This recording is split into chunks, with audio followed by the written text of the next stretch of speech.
الحمد لله رب العالمين والصلاة والسلام على سيد الأنبياء والمرسلين أما بعد فأعوذ بالله من الشيطان الرجيم بسم الله الرحمن الرحيم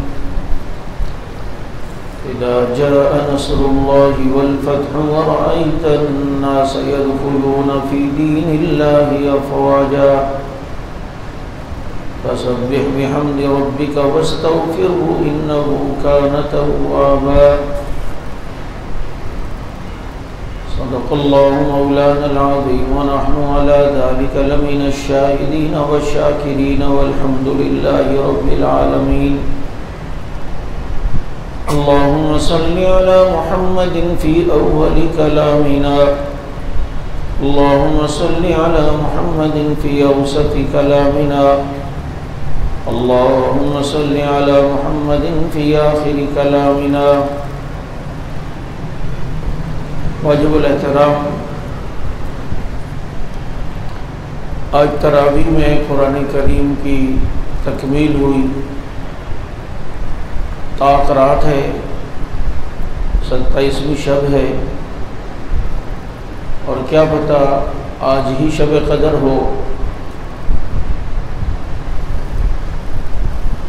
اور ہم الحمدللہ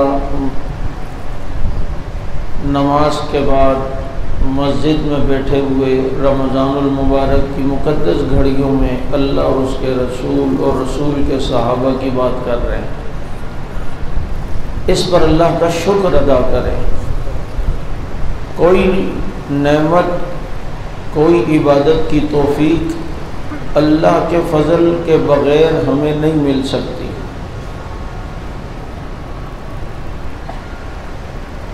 اور ہم وہ خوش نصیب لوگ ہیں کہ آسمان و زمین کے بننے سے بہت پہلے جب اللہ نے خود قرآن کریم کی تلاوت کی فرشتوں کے سامنے تو آسمان و زمین بننے سے پہلے فرشتوں نے یہ کہا تھا کہ اللہ یہ کتنے خوش نصیب لوگ ہوں گے جو اس قرآن کو پڑھیں گے اور سنیں گے تو اللہ کا شکر ہے کہ اللہ نے ہمیں ان میں سے بنایا اور رمضان المبارک کی گھڑیاں مقدس اوقات جو ہم نے اکثریت گزار لی اب کچھ دن رہتے ہیں تو جب کسی چیز کا اینڈ ہو رہا ہو تو دو کام آدمی کرے ایک اللہ کا شکر ادا کرے اس نعمت پر اور دوسرا استغفار کرے شکر تو اس لیے کہ اللہ تیرے شکر ہے کہ تو نے مجھے روزے کی تراویح کی توفیق دی ورنہ ایسے مریض ہیں جو روزے نہیں رکھ پاتے اللہ تیرا شکر ہے تو نے مجھے صحت دی اور یہ عبادت کی توفیق دی کسی بھی عبادت کے بعد شکر ضرور کیا کریں اسی لیے ہمارے نبی نے ہر نمازوں کے بعد 33 بار سبحان اللہ الحمدللہ اللہ اکبر کا جو حکم دیا تو اس میں الحمدللہ بھی ہے کہ اللہ یہ جو میں نے سجدہ کیا تیری توفیق سے ورنہ تیری توفیق نہ ہوتی تو میں یہاں مسجد میں قدم بھی نہ رکھتا اور دوسرا اس کام کے آخر میں استغفار ہو کہ اس کا حق ادا نہیں کر سکتے ہم لیکن اللہ سے ہمیں امید رکھنی ہے کہ اللہ تعالی ہمارے اس ٹوٹی پھوٹی عبادت کو قبول فرمائیں گے غالب گمان یہی رکھنا چاہیے اللہ سے گمان اچھا ہی رکھنا چاہیے اسی لیے حدیث میں آتا ہے کہ اللہ کے نبی نے فرمایا اللہ کہتے ہیں کہ میں اپنے بندے سے اس کے گمان کے مطابق فیصلہ کرتا ہوں بھائی صحابہ کرام کی اعمال کی اللہ نے تعریفیں کی ہیں صحابہ کرام کے صدقے کی تعریف کرتے ہوئے فرمایا تمہارے بعد والے اگر احد پہاڑ کے برابر صدقہ کریں صحابہ ایک مد اگر گندم صدقہ کریں اس کے برابر نہیں ہو سکتا ان کی نمازوں کا ذکر اللہ نے قرآن میں کیا ان کے روزوں کا ذکر ان کی زکوٰۃ کا ذکر ان کے امر بالمعروف نہی عن المنکر کا ذکر تو بھائی اگر نبی کے ساتھ رہنے والے ان کے اعمال کی تعریف نہ ہو تو پھر کس کے اعمال کی تعریف ہو ہم تو بہت بعد میں پیدا ہوئے نا تو ہمارے ٹوٹا پھوٹا یہ جو کام ہے نا اس سے انشاءاللہ کام چل جائے گا اور امید رکھے آدمی کہ اللہ تعالیٰ انشاءاللہ اس کو بھی قبول فرمائیں گے، مایوسی نہ ہو۔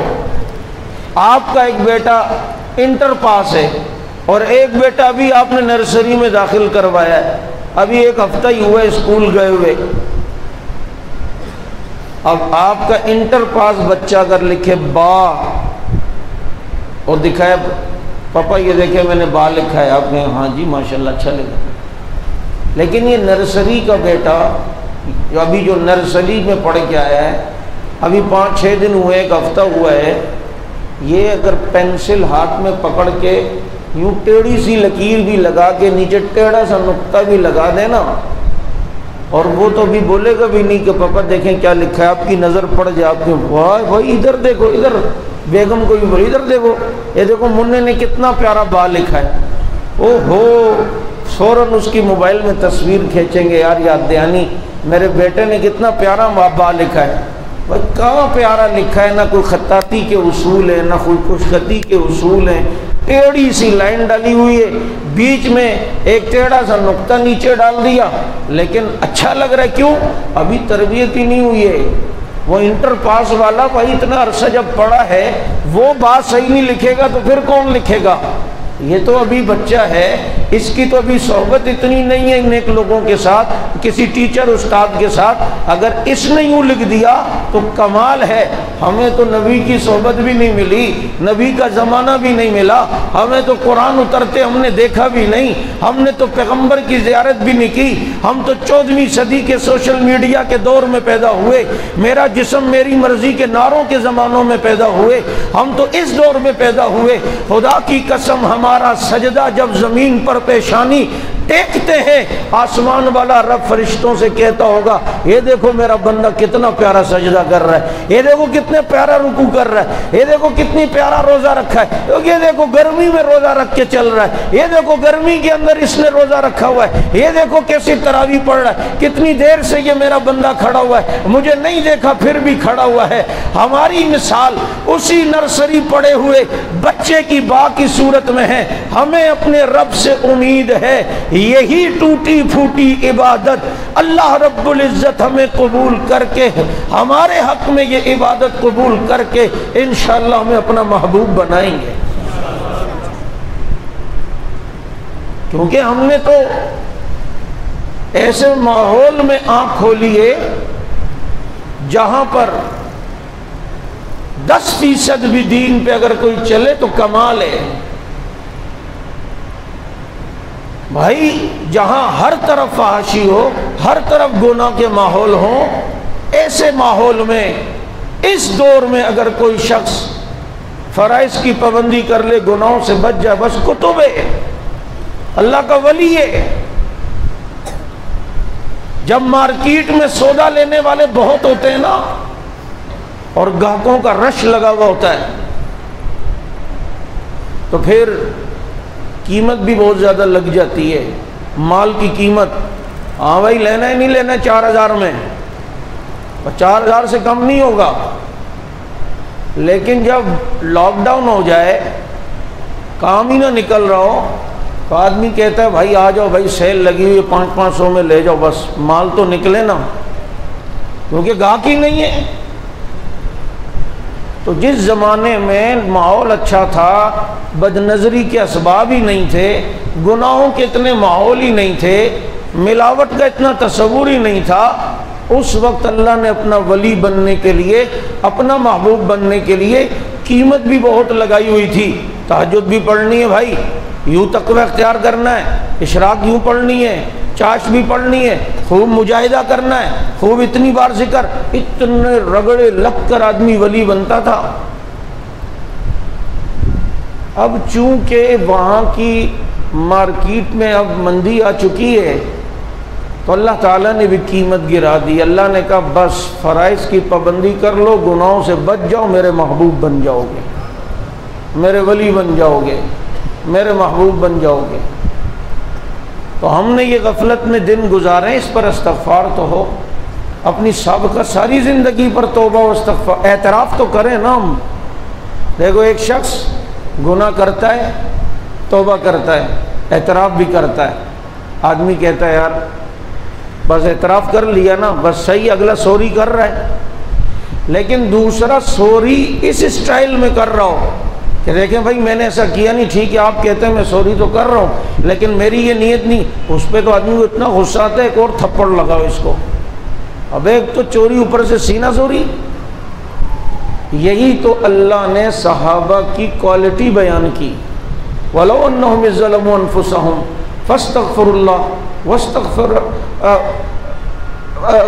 وَلَوْ أَنَّهُمْ إِذْ ظَلَمُوا أَنفُسَهُمْ، اگر یہ لوگ اپنی جانوں پر ظلم کر جاتے ہیں تو فوراً یہ اللہ کو یاد کرتے ہیں، وَلَمْ يُصِرُّوا عَلَى مَا فَعَلُوا، اور اپنے کیے پر اصرار بھی نہیں کرتے، اس کے اوپر یہ بھی نہیں کہتے نہیں نہیں یہ نہیں ہوا، فوراً مان بھی جاتے ہیں۔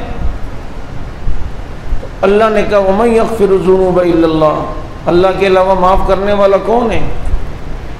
یہ اپنے گناہوں پر اصرار بھی نہیں کرتے۔ یہ صحابہ کرام، اول تو ان کو اللہ نے تقوی والا پیدا کیا، لیکن ایک دو سے جو گناہ ہوئے وہ بھی شریعت کو مکمل کرنے کے لیے اللہ نے ان کی قربانی لی، تو ان کا حال یہ کہ ان کی اس توبہ کو اللہ نے بطور اپریشیٹ کے، حوصلہ افزائی کے بیان کیا۔ میں صحابہ کو جب قرآن سے پڑھتا ہوں نا میرے رونگٹے کھڑے ہو جاتے ہیں۔ اس کی مثال ایسے ہی ہے، ایک آدمی کے دو ملازم ہوں، ایک چچڑ ہو، غلطی بھی کرے اوپر سے مانے بھی نہیں حضرت بات یہ نہیں اصل میں یوں، اور دوسرا بس یوں کھڑا ہو جائے جی غلطی ہو گئی، بس حضرت کیا کروں غلطی، تو جو حالانکہ غلطی دونوں نے کی ہے لیکن جو سر جھکا کر اعتراف کر رہا ہے تو مالک اس چچڑ کو کیا کہے گا، ابے ایسا بننا، یہ دیکھ آگے سے کچھ بولتا ہے، کتنا فوراً مان رہا ہے، نہ کوئی دلیل نہ کچھ آگے سے اکڑ نہیں، ایسا بننا، حالانکہ غلطی تو اس نے بھی کی ہے۔ اللہ ہمیں کہہ رہے ہیں صحابہ جیسے بنو نا، کہ دیکھو اگر غلطی ہو بھی جائے کیسے اپنے اللہ کو یاد کرتے ہیں، توبہ کرتے ہیں، ایسے بنو نا۔ اسی لیے اللہ نے انہیں اپنا محبوب بنایا، ہم اعتراف تو کریں۔ ایک بیسک میں نے پڑھا، بڑا اچھا کوئی مضمون تھا، ٹیچر نے، کوئی کیمسٹری یا بایولوجی کا ٹیچر ہوگا، اس نے بچوں کو کچھ یاد کرنے کے لیے لکھنے دیا، دوسرے دن امتحان لیا، ٹیسٹ لیا، پھر ہر ایک کی کاپی کو چیک کیا اور غلطی پہ نشان لگاتے گئے، اور وہ کاپیاں بچوں کو دی اور کہا لائن سے کھڑے ہو جاؤ، اب اپنی اپنی کاپی سے خود بتاؤ کتنی کتنی غلطیاں کس کی ہیں۔ ایک بچے نے کہا سر میری 3 غلطیاں، ٹھاس ٹھاس ٹھاس 3 ڈنڈے اس کو لگے۔ دوسرے بچے نے کہا سر میری 2 غلطیاں، اس کو 2 ڈنڈے لگے۔ تیسرے نے کہا سر میری 5 غلطیاں، اس کو۔ اب جو ایک اسٹوڈنٹ کھڑا ہوا تھا، طالب علم، جب اس کی باری آئی نا وہ کپ کپا رہا اور اس کے ہاتھ سے پرچہ بھی گر گیا۔ سر نے کہا تمہاری کتنی غلطیاں ہیں؟ اس نے کہا سر میرا تو سب کچھ ہی غلط ہے، میرا تو سب کچھ ہی غلط ہے۔ وہ ٹیچر کپ کپانے لگا اس کے جملے پر، اسے ایک دم ذہن میں یہ بات آئی کہ واقعی یار ہم اللہ کے سامنے کھڑے ہو کر یہ کیوں نہیں کہتے کہ اللہ ہمارا تو سب کچھ ہی غلط ہے، تو ہی تو ٹھیک کر دے، تو مالک ہے، ہمارا خالق ہے، ہمارا تو سب کچھ ہی غلط ہے۔ نمازیں دیکھیں کس طرح پڑھ رہے ہیں، زکوٰۃ کیسے دے رہے ہیں، رشتہ داری کا پاس ہمیں نہیں پتہ، کچھ ہمیں نہیں پتہ۔ تو اس طالب علم پر ٹیچر کو رحم آ گیا اور اس کو گلے لگا لیا۔ اصل میں جب کسی آدمی کو کوئی ایسا تحفہ دیا جائے نا جو اس کے پاس نہ ہو، ایسا گفٹ دیا جائے تو بہت خوش ہوتا ہے۔ اللہ کے پاس عاجزی نہیں ہے، اللہ عاجز نہیں ہے۔ جو شخص اللہ کو عاجزی کا تحفہ دیتا ہے اللہ اس سے بہت خوش ہوتا ہے، اللہ تعالیٰ اس سے بہت خوش ہوتا ہے۔ اس لیے رمضان کا اینڈ ہے، میں زیادہ وقت آپ کا نہیں لینا چاہتا، نہ میرا گلا اس کی اجازت دے رہا ہے، لیکن اتنا کہوں گا کہ اب پلٹ لینا چاہیے۔ کیا خیال ہے؟ اب سابقہ جو غفلت کی زندگی ہے اس سے پلٹ آنا چاہیے۔ ابھی دیکھیں گے میت کی چارپائی جا رہی تھی، آپ میں سے دیکھا نا، اتنا خوفناک منظر تھا کہ یہ کس طرح سارے گھر والے ابھی قبر میں اتار کے آ جائیں گے۔ یہ تو نظم والے کو اللہ جزائے خیر دے، اس نے کوئی نظم پڑھی تو کوئی دل میرا تھوڑا سا مضبوط بنا، ورنہ میں اسی منظر کو اپنے دماغ میں لے بیٹھا تھا۔ اس وقت آدمی کی آنکھ کھلتی ہے کہ میں نے کیا کمایا اور کیا پایا، میرے ساتھ اب کیا ہوگا۔ اس وقت اصل زندگی کا آغاز ہوتا ہے، اس وقت اصل زندگی کا آغاز ہوتا ہے جب آنکھیں بند ہوتی ہیں۔ اور اب بھی اگر ہم غفلت سے نہ نکلے تو کب نکلیں گے بھائی؟ یہ رمضان ہے، اگر اب توبہ نہیں کریں گے تو کب کریں گے؟ میں بات عموماً سنایا کرتا ہوں ساتھیوں کو، ہماری مثال ایسے ہی ہے، ایک لطیفہ تو ہے لیکن اس میں عبرت بھی ہے کہ 3 دوست کسی ملک میں گئے اور ایک ہوٹل کا کمرہ بک کروایا، اور ان کو کمرہ 75ویں منزل پہ ملا، اور اس ہوٹل کا رول اصول یہ تھا کہ جو رات 11 بجے سے پہلے آئے گا لفٹ کے ذریعے جائے گا، اور جو رات کو 11 بجے کے بعد آئے گا وہ پیدل جائے گا، اور یہ اصول ہے۔ وہ تینوں دوست 3-4 دن تو 11 بجے سے پہلے آ گئے، آسانی سے لفٹ کے ذریعے چلے گئے۔ چوتھے دن وہ دیر سے پہنچے اور کاؤنٹر پہ اس کو بہت کہا سر دیکھیں دیر ہو گئی، آئندہ نہیں۔ کہا نہیں سوری سر، یہاں کا رول یہ ہے، ہم آپ کے لیے کریں گے تو اور بھی اس طرح کریں گے، اب آپ پیدل جائیں۔ 75ویں منزل۔ اب وہ تینوں دوستوں نے یہ پلان بنایا کہ ایسا کرو وقت ہی گزارنا ہے نا، تو 25 منزل تک تو اپنی کہانی سنا، 25 تک میں سناؤں گا، 25 تک یہ ٹائم گزر جائے گا۔ 25 منزل تک ایک نے کہانی سنانا شروع کی، یار میری زندگی کیا غفلت سے گزری ہے، خوب مزے موج مستی، بس کھانا پینا اور آرام، نو ٹینشن، بس ہر وقت تفریحاں یہ وہ، اور اپنی زندگی تفریحوں اور مستیوں والی بتاتے بتاتے 25 منزل گزار دی۔ پھر 25 کے بعد دوسرے نے کہا یار میری زندگی تو بڑی ذمہ داری والی تھی، بڑی ذمہ داریاں تھیں، فلاں کی ذمہ داری، اس کی بھی ذمہ داری، وہ بھی ذمہ داری، اپنی ذمہ داریاں گناتے گناتے 50ویں منزل تک پہنچ گئے۔ پھر اس کے بعد تیسرے نے سنانا شروع کیا، یار میری زندگی بڑے غموں میں گزری، بڑی ٹینشنوں میں گزری، بڑی آزمائشوں میں گزری، میں نے بڑے غم دیکھے، یہ غم بھی دیکھے، وہ غم بھی دیکھے، یہ ٹینشن بھی دیکھی، کرتے کرتے 75ویں منزل آئی، اور کہا میں نے جو غم دیکھے ان میں ایک بڑا غم یہ دیکھا ہے کہ چابی ہم نیچے کاؤنٹر پہ بھول آئے،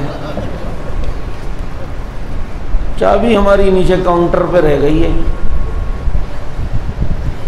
یہ 25 منزل یہ شروع کی ہماری، یہ بھی جوانی کی منزل ہے۔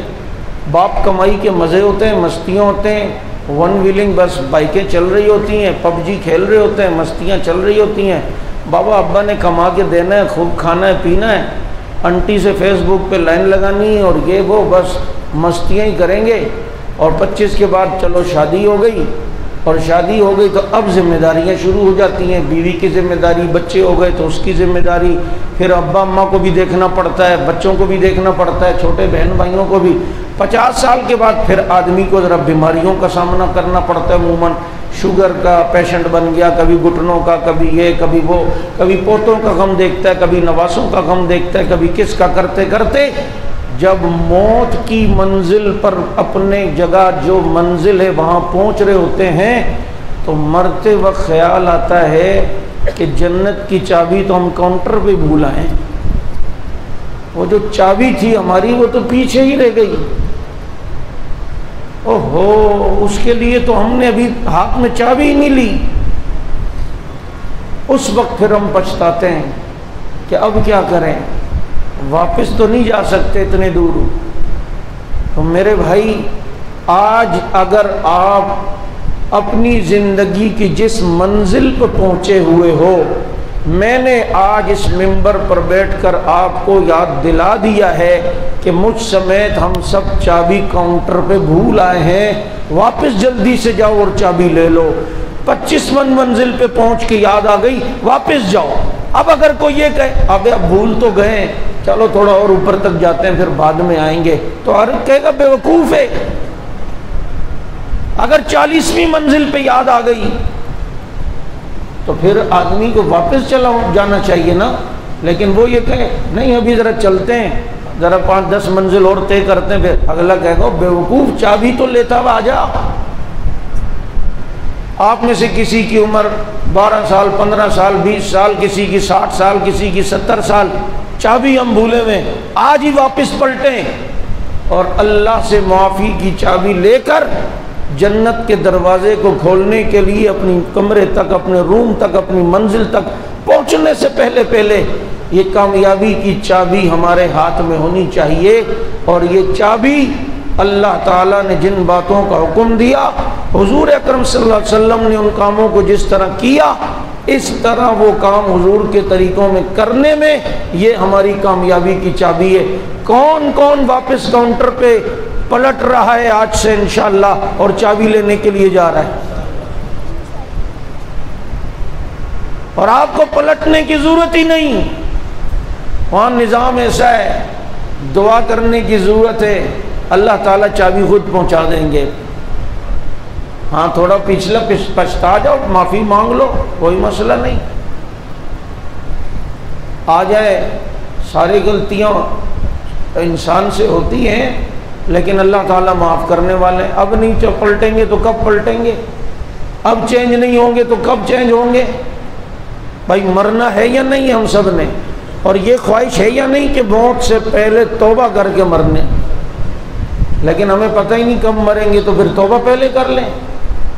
ہم اپنی منزل اور طے کر رہے ہیں، ہم کہتے ہیں نہیں لے لیں گے، چابی لے لیں گے۔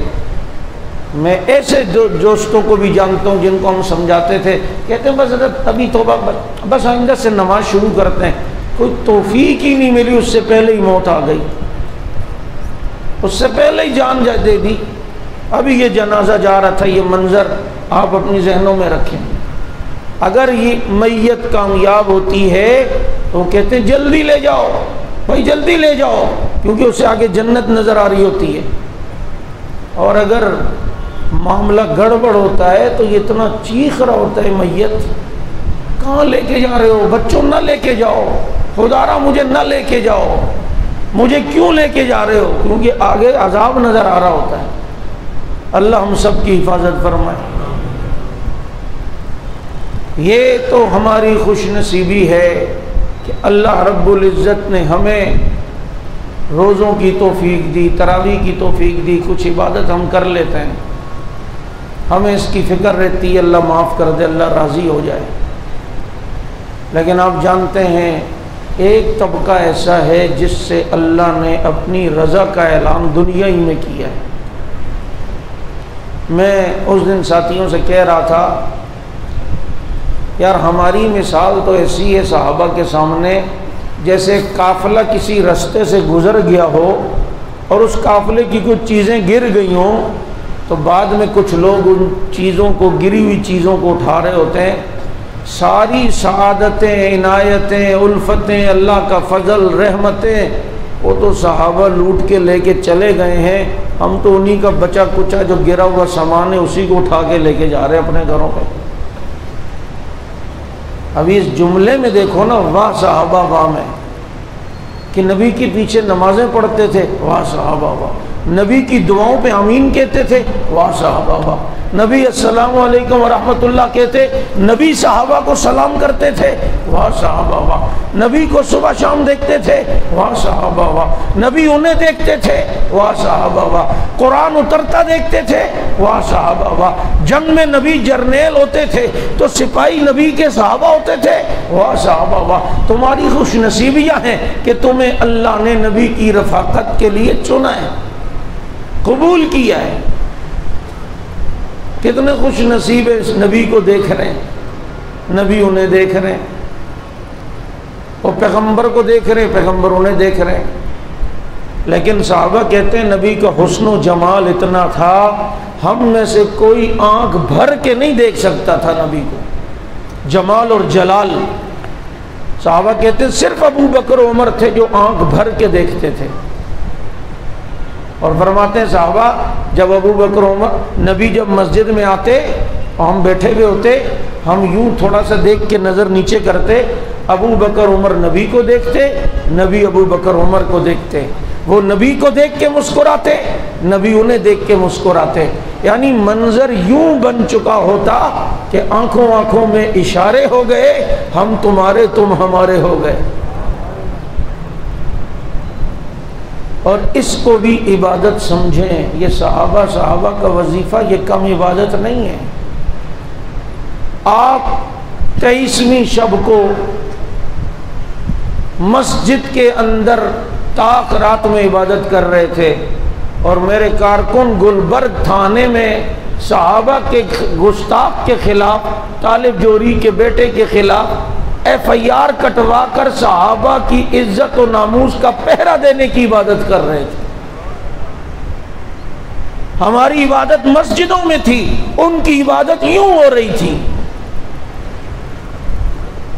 یہ بھی سمجھیں کہ عبادت ہے۔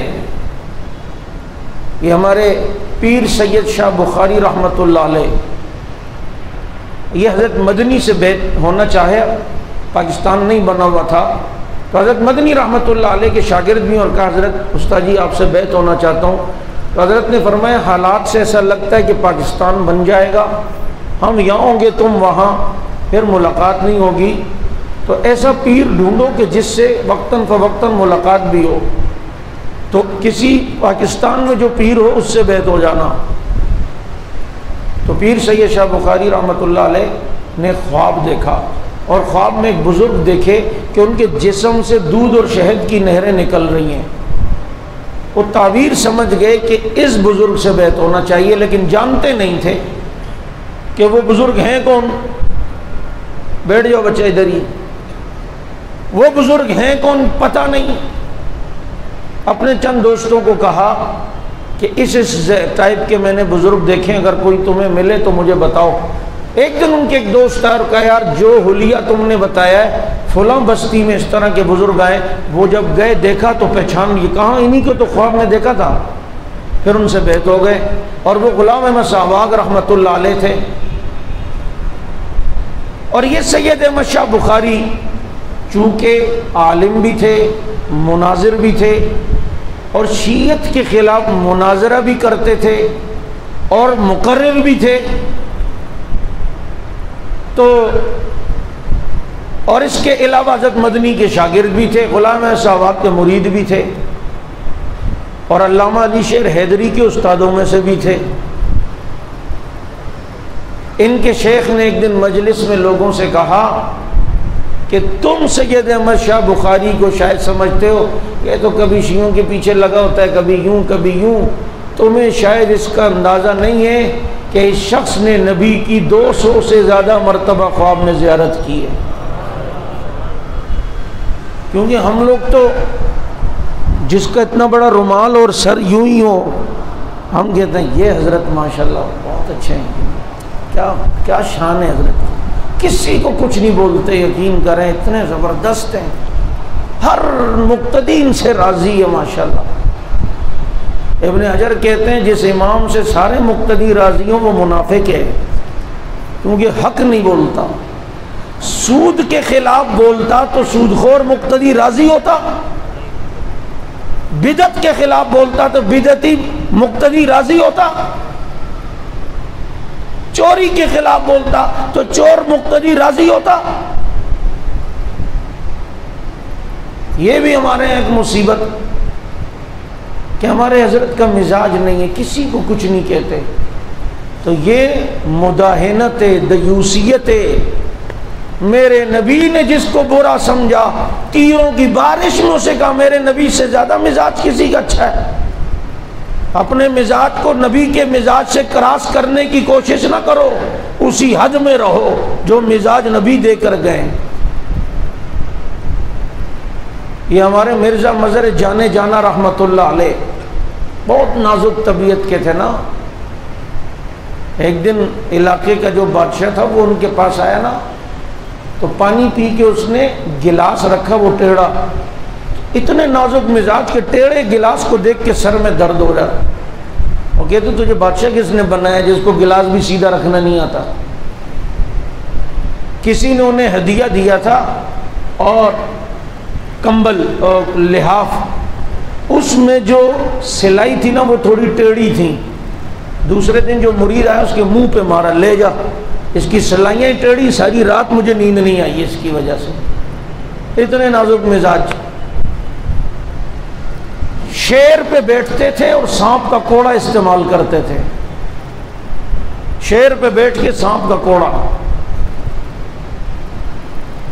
ایک دن اچھا بیوی بڑی سخت مزاج تھی نا ان کی، ایک دن مرید کوئی آیا، دروازے پہ دستک دی، بیگم نے کہا کون؟ کہا حضرت ہے۔ کہا دفعہ تم، حضرت کے بچوں آ جاتے ہیں روزانہ تنگ کرنے، غرق ہو جاؤ یہاں سے۔ وہ حیران ہو گیا، یار یہ کیا مسئلہ ہے؟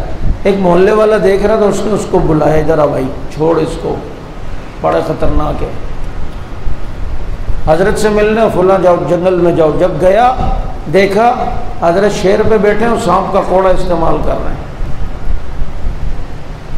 تو مرید نے کہا حضرت بیگم تو قابو نہیں آتی، شیر کو کیسے قابو کر لیا ہے؟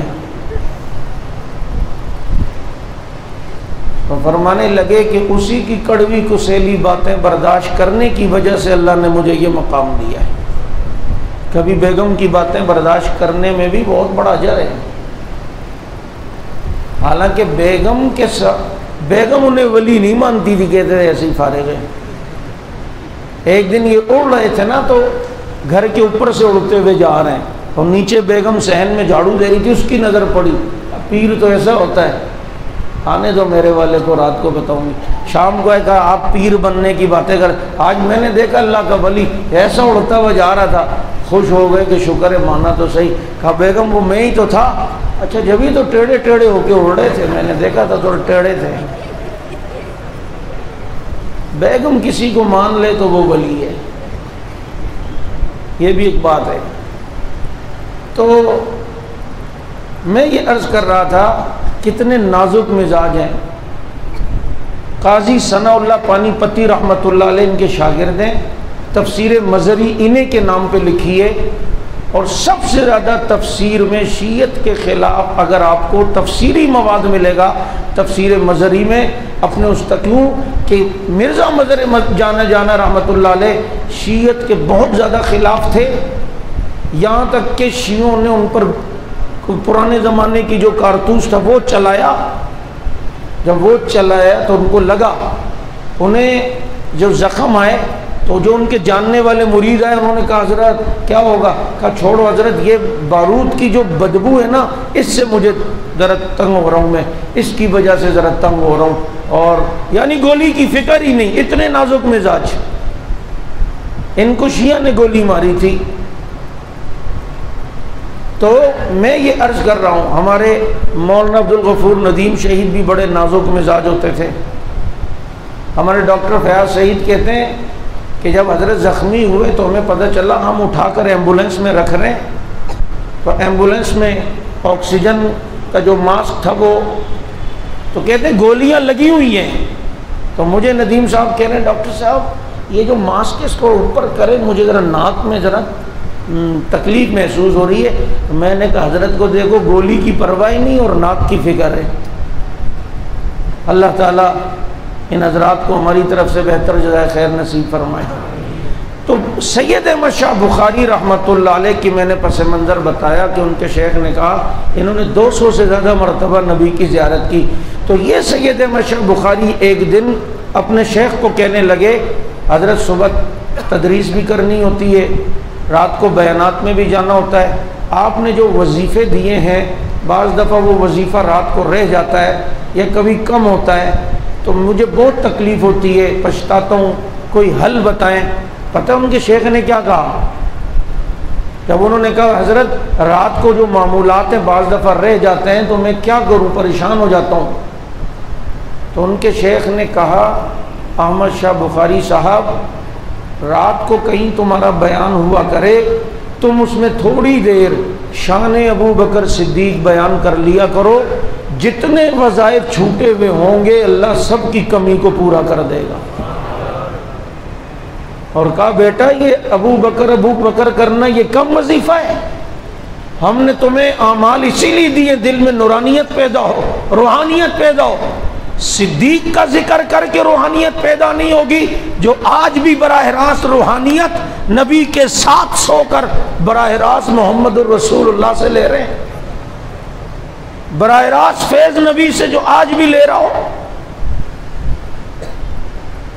آج بھی پیغمبر کے ساتھ پہلو میں آرام فرما رہے ہیں۔ ہم تو نبی کے روزے کی جالیوں کے باہر سے گزر جائیں نا 1-1.5 منٹ وقت ملتا ہے، شرطے کھڑے نہیں ہونے دیتے، ہم صرف باہر سے گزریں ہم کو خوش نصیب سمجھتے ہیں، اور جو 1400 سال سے اندر سو رہے وہ کتنے خوش نصیب ہیں، وہ کتنے اللہ نے عظمتوں سے نوازا ہے۔ آج ان کے اوپر جو انگلی اٹھاتا ہے میں تو ان کی عقل پہ ماتم کرنے کا دل کرتا ہے۔ اور ظالموں جو نبی کے ساتھ سو رہے ہیں، اگر یہ مسلمان نہیں، یہ خوش نصیب نہیں، تو کیا باڑے میں گھوڑے کو صاف کرنے والا خوش نصیب ہوگا؟ پھر وہ خوش نصیب ہے۔ ہمارے لہجے کی سختی وجہ یہ ہوتی ہے کہ ہمارے سامنے وہ سب کفریہ مواد ہوتا ہے۔ تو آج ضرورت اس بات کی ہے کہ عظمت اصحاب رسول کے تذکرے بھی کیا کریں، صحابہ کی باتیں، صحابہ کی شان لوگوں کے سامنے بیان کریں۔ وجہ پتہ ہے کیا ہے؟ دیکھو بھائی، ہم نے روزے رکھے، تراویح پڑھی، اعتکاف میں بیٹھے، شب قدر میں بیٹھے، یہ قبول تب ہوں گے کہ مرتے وقت تک ہمارا عقیدہ صحیح رہا۔ عقیدہ خراب کوئی عبادت قبول نہیں، کوئی عبادت قبول نہیں ہے۔ یہ ایک لکھیں اور ایک کے دائیں طرف 0 لگا دیں تو 10 بن جائے گا، پھر 0 لگا دیں تو، پھر 0 لگا دیں تو، پھر 0 لگا دیں تو، عقیدہ صحیح ہوگا تو 0 یہاں لگتے جائیں گے، جو عمل کرتے جائیں گے ویلیو قیمت بڑھتی جائے گی۔ لیکن عقیدہ صحیح نہ ہو تو 0 لیفٹ سائڈ پہ لگتے جائیں گے اور سارے معاملات مائنس میں جاتے جائیں گے۔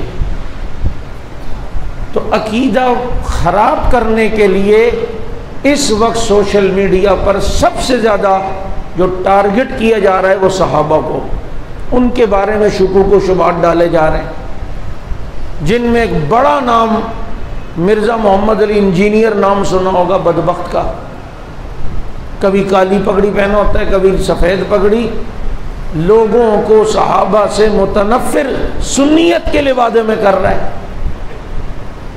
اب وہاں سے متنفر ہو کر کوئی مرزائی بن رہا ہے، کوئی رافضی بن رہا ہے، کوئی کیا بن رہا ہے، کوئی کیا۔ عقیدہ درست ہوگا تو اعمال بنیں گے، اس لیے اس کی فکر ہو۔ چونکہ اس عنوان پر بات تو اب ختم ہو چکی ہے، آپ کو پتہ ہے ابھی میں کس سائٹ جا رہا ہوں، اس پر آپ کو حضرت فاروقی صاحب دامت برکاتہم العالیہ نے جمعے میں ترغیب دے دی ہوگی۔ آپ حضرات تو چونکہ اس مرکز کے پڑوسی ہیں، اور یہ بھی اگر آپ سمجھتے ہیں تو تب یہ آپ کی خوش نصیبی ہے۔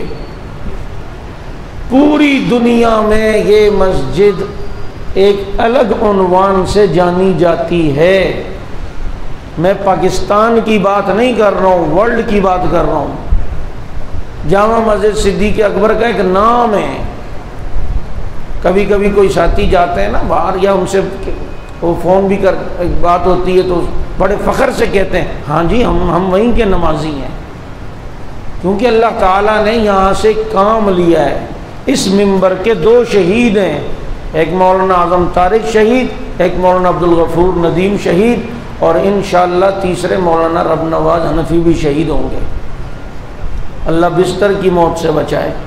آپ نے تو آمین بھی نہیں بولا، شہادت کی دعا میں نے اپنے لیے کی ہے، اور آپ جو ہیں ڈر کے شاید نہ کر رہے ہو کہ اللہ قبول ہی نہ کر دے۔ بابا وقت پہ آئے گی، موت تو وقت پہ آنی ہے نا۔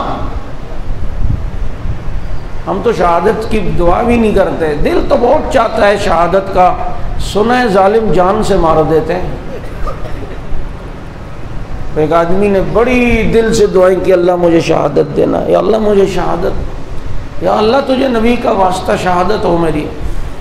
جب دعا کر کے نماز، اچھا یا اللہ مجھے سجدے میں موت آئے، نہیں یہ دعا کر رہا ہے، اللہ مجھے سجدے میں موت آئے، اتنے دل سے دعائیں کر رہا ہے۔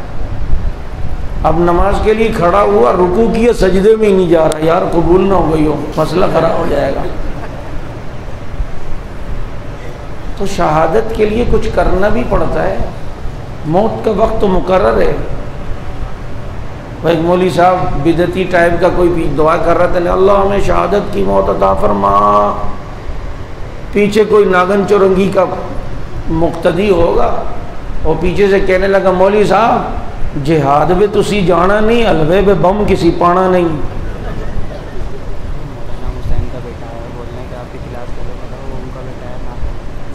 اب جناب حضور اکرم صلی اللہ علیہ وسلم کے ان صحابہ کرام کی عزت کا پہرا الحمدللہ یہاں سے ہو رہا ہے۔ اس لیے میں آپ حضرات سے یہ کہوں گا، جمعے میں بھی آپ نے تعاون کیا ہوگا، کچھ رہتے بھی ہوں گے جو نہیں رہتے ہیں۔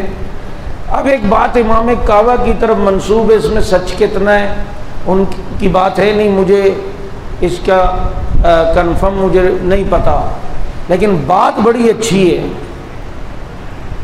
منسوب تو عبد الرحمن سدیس کی طرف ہے کہ جناب وہ کہتے ہیں کہ طاق راتوں میں کچھ نہ کچھ خرچ کیا کرو، کیوں کہ اگر شب قدر ہوئی تو 1000 مہینے سے بہتر ہے نا۔ تو طاق رات میں اگر ایک آدمی 2 رکعت نماز پڑھ رہا اور وہ شب قدر ہوئی تو سمجھو 1000 مہینے تک 2 رکعت کا ثواب ہے۔ تلاوت کر رہا ہے تو 1000 راتوں تک یہ جناب 1000 مہینوں تک یہ تلاوت کا ثواب کما رہا ہے، اور اگر کوئی مال خرچ کر رہا ہے تو 1000 مہینوں تک مال خرچ کرنے کا بھی ثواب مل رہا ہے، کیونکہ طاق رات میں ایک عمل کو اتنا اللہ نے لمبا کر دیا نا، لیلۃ القدر خیر من الف شہر۔ تو آپ حضرات اس میں بھرپور انداز میں تعاون فرمائیں۔ پہلے تو مجھے تو اصل میں ڈر بھی